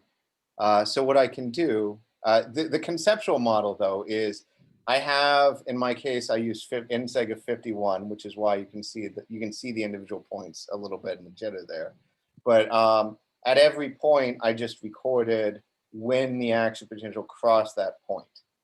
And then so I'm only ever generating one data point for each location. So I'm not dealing with a lot of memory. I'm not trying to, any of those things that'll eat up your, your machine will run faster. Your model will run faster if you can avoid the amount of data that you need to store. One of the other fun facts, and I'll just throw this out here, that we'll see, I think we're gonna, we have to see exactly how we do this, but if we talk about network stuff, one of the other things that we'll see is that if, let's suppose for a moment that you don't have any gap junctions, you don't have any extracellular stuff, everything is communicating solely by the basis of chemical synapses. We can see that if we know the initial conditions and we know the time of all of the synaptic events, we can use this to go back and reconstruct the time series for any individual cell without running the entire model. So it's one way of just sort of collapsing data. We want to always try and collapse them, store the minimum amount of data that you need to be able to efficiently extract everything that you need. Ted, do you have an opinion on that? Yeah, that sounds good. I have to learn how to do that actually in practical. Yeah, well, in the context of a particular model example, we can do that, but it's not a central issue. But if you do have a modeling project that involves that and requires that, that's perhaps a topic for an offline discussion of just the people that are involved in that particular topic, because it doesn't always apply. So there's a lot of stuff that would be delightful to cover. We just don't have the time in this short course. Yeah, just trying to hint at some of it. So this is tinyurl.com/neuron-webinar-python3. So this was in the Slack channel. You should have the link for this. So again, this is my solutions. We've already sort of talked about the main issues, I think. I loaded my libraries, Neuron, the Neuron run control library, standard run library, and then a plotly. Again, matplotlib, ggplot, whatever makes you happy. I defined my geometry. We've already sort of talked about this. We did want to have our segments not be too small, so we have positive time between them. So I didn't use too many segments when I did it. I picked 51 segments, and then I used a larger than squid anyways, axial resistivity. which slows it down a little bit more. Added Hodgkin-Huxley channels. All right. So NetStim, I don't know if we actually had time to get to this on Tuesday, but in any case, this was in the slides. So NetStim is just a way of saying, so remember Ted talked about events. NetStim lets us introduce events. But in particular, it's going to, the way, what I said here, there's no noise, so it's all deterministic. At time 5 milliseconds, I'm going to generate one spike. Cool. So somewhere outside of my cell, there's a spike happening at 5 milliseconds. Well, how do I get my cell to respond to that? Well, I need to have a synapse that's going to listen to it. And you can go on, and we'll see this, like you can go on ModelDB, and there's a gazillion different synaptic models that have been developed. There's, you know, this is specific to, you know, this is a really high precision model of a GABAergic receptor, GABA B, you know, a specific GABAergic receptor. There's lots of complexity, but the simplest thing that you could imagine is I have a synapse, it receives an event, it generates a current, and that current decays exponentially. And if I do that, well, so then there's a couple of parameters that I need to consider. What's the time course of that decay? What's the time constant?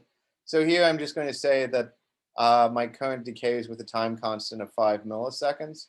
That means that whatever my peak input is, whatever my peak current is, after a time of 5 milliseconds, it will have reduced by a factor of E. E is in 2.7, blah, blah, blah, not E here, which is the reversal potential. By the way, what's the difference in this kind of a model between an excitatory synapse and an inhibitory synapse? Does anybody have any intuition on that? The reversal potential. Yeah. If my reversal potential is, you know, 0, positive land, if it's above rest, basically, it's going to want to pull the cell up.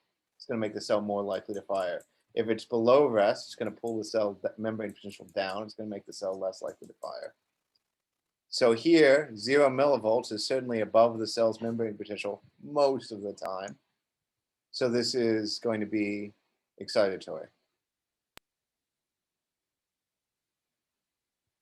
And so what we can do, this is the NetCon thing. So this is another use of NetCon. I can connect that input, that spike event that happens at time 5 milliseconds. That was NS, right? Remember, NS was my spike events, my spike source. I'm going to connect that using a NetCon to my synapse. So when that NetCon fires at time 5 milliseconds, my synapse will receive an event, generate this current, and that'll happen.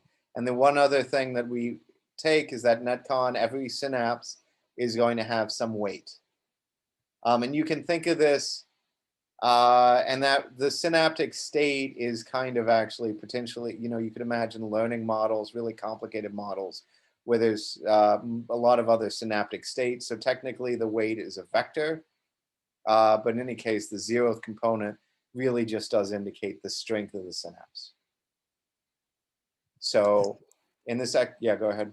And for this, and for the XPSyn mechanism, this is actually a conductance change mechanism. So what you're specifying when the weight is, you're saying if an event arrives at this particular XPSyn and it has a weight of 0.01, it's going to produce a conductance transient which has a peak conductance of 0.01 nanosiemens. Okay, there we are. Here's the source code. And it's just a regular mod file. And you notice what I did. I just Googled expsyn.mod. And so this is going to describe it. So every time that there's some sort of net receive block, which basically just means there's a synaptic input. We're going to up it by the weight. Boom, that's the conductance. The conductance goes up by that amount. And then it's going to decay exponentially. And that's the formula for that. Is NetCon only way to activate exponential synapse? No, it is the way to, it is a simple way and I'm sorry, G is, the weight is in microsiemens, is a simple way to implement a conductance change synapse, which has an analytical time course for its conductance. There's an X2 syn, which is described by 2 time constants, and the waveform is the difference between 2 decaying exponentials, one shorter and one faster. It gives you a finite rise of the conductance followed by a monoexponential decay, approximately monoexponential. And there's other kinds of synaptic mechanisms with other dynamics that can be described as well, as long as it's specifiable in the form of either kinetic schemes or differential equation notation. Yes, Aldo? But these are built in. So. Yeah, I had a question regarding the mod file. I've seen that in the mod files you have either variables and you also have parameters. Is it possible to change in Python the value of a parameter that you have read from a mod file? I know you can change a variable, but I'm not sure if you can change a parameter. Yes, you can. You see the NEURON block? The NEURON block specifies how things look from the outside of this model, how it will look to Python, how it will look to Hoke. And you'll see there is a range variable called tau. And that means, since this is a point process, a range variable parameter means that every instance of this point process can have its own value of tau. So you could have as many different values of tau as you have instances of this class. You could have some expsins with very fast taus, some with very slow taus, some with taus in between. E is another parameter, the reversal potential. You see it's also ranged. So each one of these could have its own reversal potential. You could have some which are close to resting potential, so it emulates like a chloride conductance, shunting inhibition. Some that are hyperpolarized relative to resting potential, so it represents like GABA B type transmission, or some that are very depolarized, which represent AMPA-ergic. I is a range variable. You'll notice it is an assigned variable. Its value is calculated by this mechanism, and that is the synaptic current, which is generated by this mechanism. You'll see it's nonspecific, which means it does not affect charge, it does not affect mass balance of sodium or potassium or chloride. But clearly, if you were interested in studying chloride, a GABA A type inhibition, shunting inhibition, and how it changes during development from being depolarizing to more like shunting, you would want to be able to have perhaps somewhat more control of these things. And in fact, you would want it to affect chloride. So you would say, use ion, Cl, read ECl, write ICl, valence 1 would be the declaration instead of non-specific current I. Okay, so if you had a synapse like a glutamatergic, metabotropic glutamate type of synapse, which passes sodium and potassium, it would use ion calcium and use ion sodium. Okay, and there would be a part of the conductance would be a sodium conductance, and it would have its own reversal potential, and another conductance component would be a calcium conductance, and it would have ECA as its reversal potential.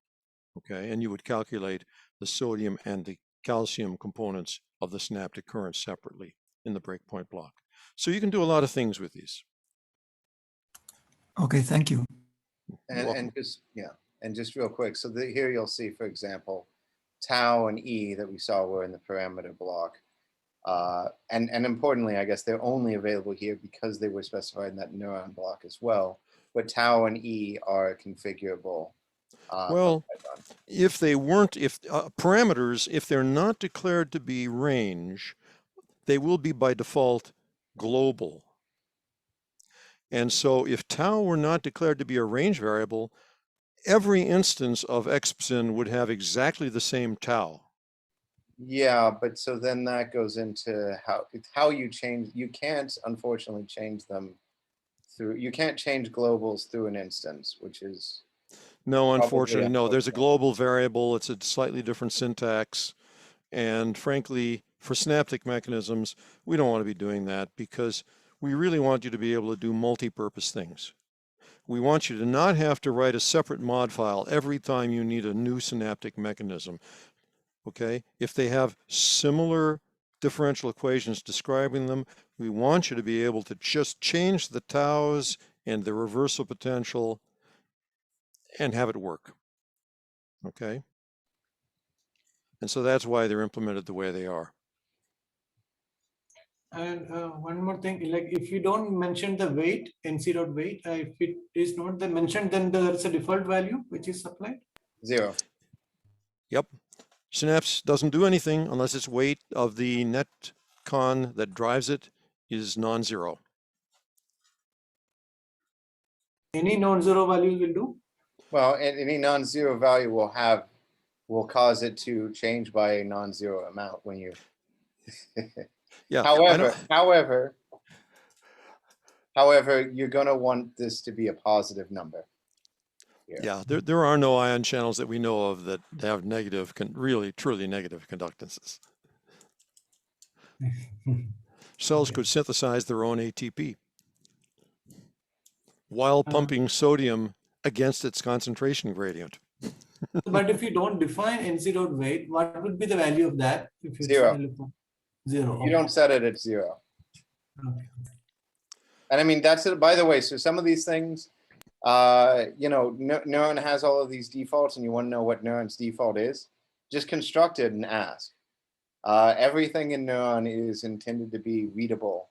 So it's not the case where you can set a value but not read it. So you can just say, hey, NEURON, what is it? Okay. And why 0? If it is just a constant, we don't need an array notation for that, right? For these simple mechanisms, it's a scalar. However, there are synaptic mechanisms that Robert alluded to that have plasticity where the history of usage is important. And for that, there may be many different parameters that specify the particular state of the synapse at this instant in time, depending on its prior history of being activated. And for that, you have the weight is a weight vector, and it's a vector because the different elements of it are used to store the values of these parameters. And we can get into that a little bit in a different session. That's way beyond the scope of today's discussion. For EXPSyn, EXPSyn2, for any of the built-in stuff, you are correct that it is always a vector of length 1, and so you always have to use square bracket 0. But again, like I said, there are examples in ModelDB for learning rules where that's not the case. But in any case, so the NetCon connects our source, the synapse, we give it some input. So the conductance is going to go up. It's going to decay exponentially with the exponential time constant. And so my solution to this was just to construct a whole bunch of vectors.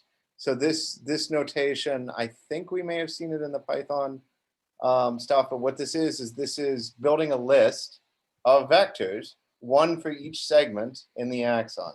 You can almost read it straight off of off of the code. So this builds a list of vectors, one for each segment of the vector. We'll build a list of netcons, square brackets is list, right? We'll build a list of netcons that point to the segment's membrane potential, one for each segment in the axon. And then we'll just zip them up together. We'll pair them up. Every monitor, every netcon is going to have an associated vector.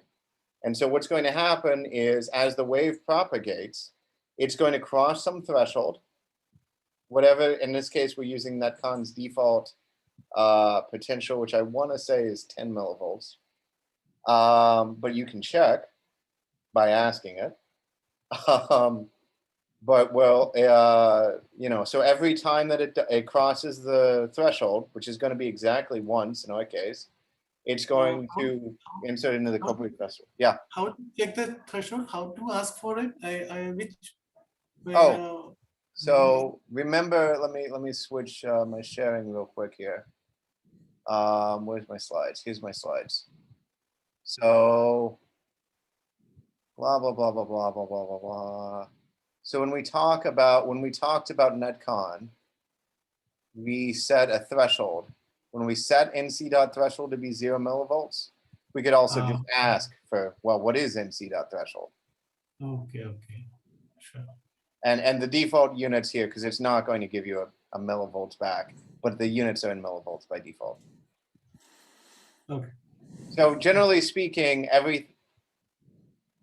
with the occasional inconvenient exception, but the basic rule of thumb is if you set it in one way, you can use the same expression to read it and find out what its default is. But usually, hopefully, it's something reasonable, but you can always check to see if it makes sense in your purpose. So in any case, so I've picked a monitor and a vector for everything. I construct my figure, don't know why I do it, but I run my simulation here. You'll notice instead of using my default time step of 1/40th of a millisecond, I've decided to divide it by 32. Why by 32? Because I found that it, gave me a relatively stable answer. Then I run it for a while and I make my pretty picture. And so here is, I started out, instead of trying to figure out the wave speed. I mean, so that's my suggestion, by the way, and I mentioned this at the end of last time. My suggestion is to not focus so much on the, try to deal with baby steps. Before you jump to what is the wave speed, well, okay, well, when did it get there? Because if you can't answer the when did it get there in a way that makes sense, you're not going to get anything useful out of the wave speed. So I plotted the when does it get there. And so I see that this is getting there along my range anywhere between 6.5 milliseconds and time 9.25 milliseconds. Okay. What I did, and this is a little bit of Python nastiness, but in any case, I grabbed all of those numbers. I calculated the time difference. So if I have one vector, so I just said, well, okay, crossing times 1: is the entire vector, but starting at position 1. So I'm throwing away the 1 at position 0. And crossing times :-1 is the entire vector, but not including the last guy. So I'm off by 1. And then so the deltas is the delta time. So this is crossing times of 1 minus crossing times of 0, followed by crossing times of 2 minus crossing times of 1, and so forth and so on. And the nice thing about neuron vectors, if you know NumPy arrays or you know MATLAB, you're probably used to thinking in terms of vectorized operations. Neuron vectors are perfectly happy doing vectorized operations.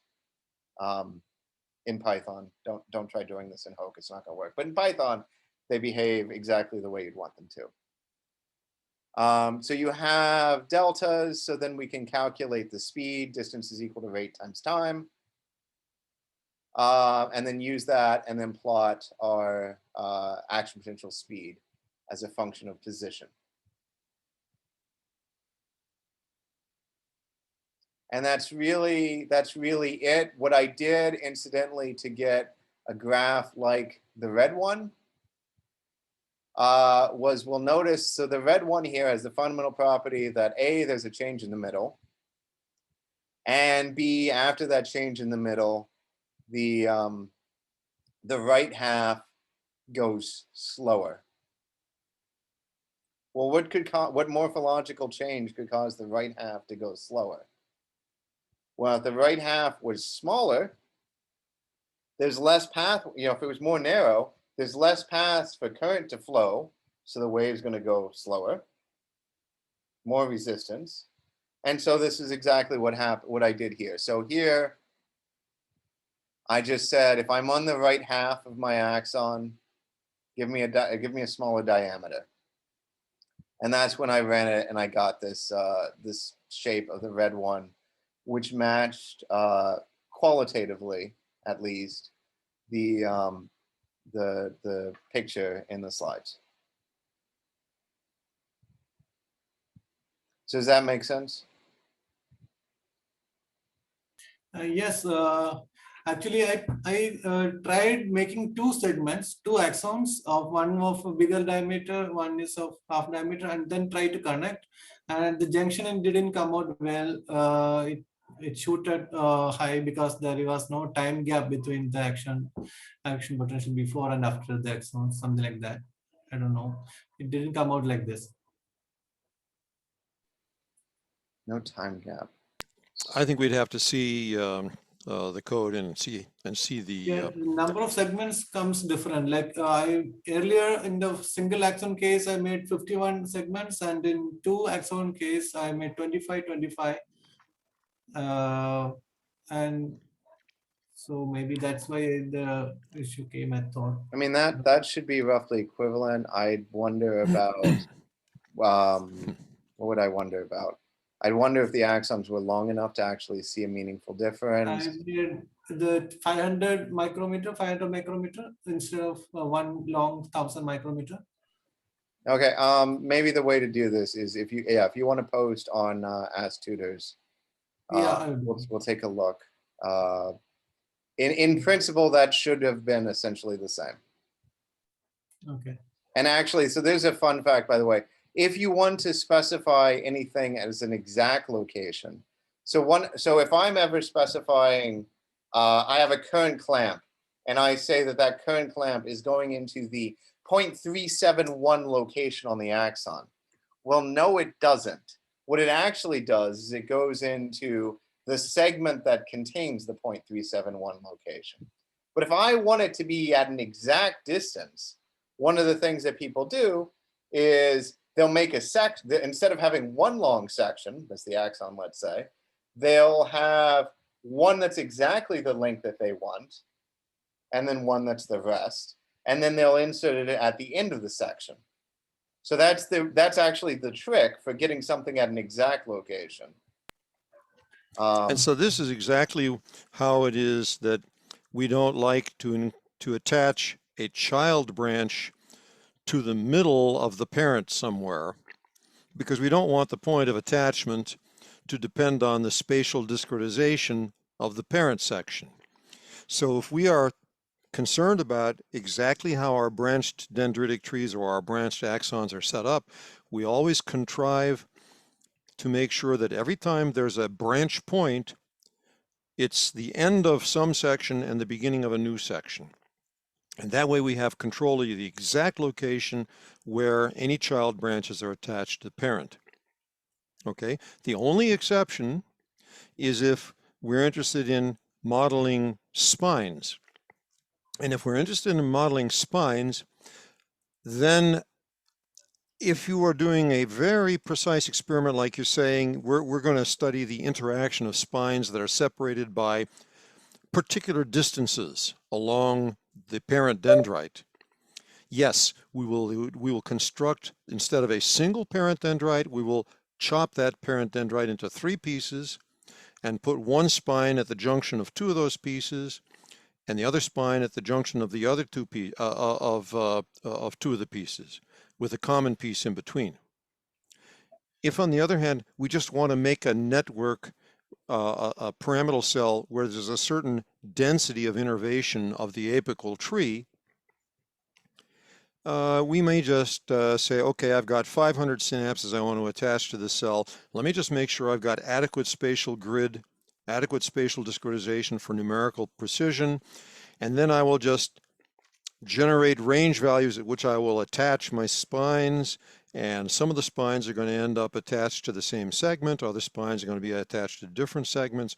Who cares? We're not going to change nseg after we've done this. It's okay that they go to a location other than the one that we thought we were putting them at when we pulled out the random number out of where do you want your spine. Do you kind of follow what I mean? Okay, so it depends exactly how finicky you are about where you attach things, depends on your purpose. And in general, if you want things exactly where you want them, then you absolutely have to do what Robert said. Make your pieces precisely the length you like, so that those nodes are exposed. They are 0 nodes or 1 nodes, and they're not going to change position. All right, with that, I did want to point out one other thing that I realized that I didn't go into. If you look at the end of the, was it NEURON webinar-python 2, tinyurl.com/that. If you look at the end of that, there were examples of how to actually tell NEURON that, no, actually, I know I'm using Hodgkin-Huxley dynamics, but in addition, I do want you to monitor the changes and the effects on potassium concentration. So that code is in, you have access to that code as well. With that, we are slightly past time. Does anybody have any final parting questions or comments? I do see one question, how to plot length constant and time constant. And this is it's an interesting question. I'm not quite sure what it means. Could you clarify that just a little bit? Do you anticipate length constant, you anticipate time constant is going to be different from point to point in your model? Is that it? Is they deliberately making a model with different time constants? That person is not here at this time. Okay, so we'll have to bring that up some other time. Generally speaking, time constants are either functions of voltage or are dependent entirely on membrane properties like our specific membrane capacitance and channel densities. Length constants are a more complex thing, and the question is, when you have a real branched cell, does the concept of length constant mean anything at all? Unless you're talking about the mathematician's squid axon, uniform electrical properties, uniform geometrical properties. And only in that context, I think, does length constant really mean anything. But we can get into that discussion some other time. All right, well, thank you so much for your attention and participation. Really appreciate the interactions, and I will see you guys on Thursday. Have a good one. Bye. Thank you.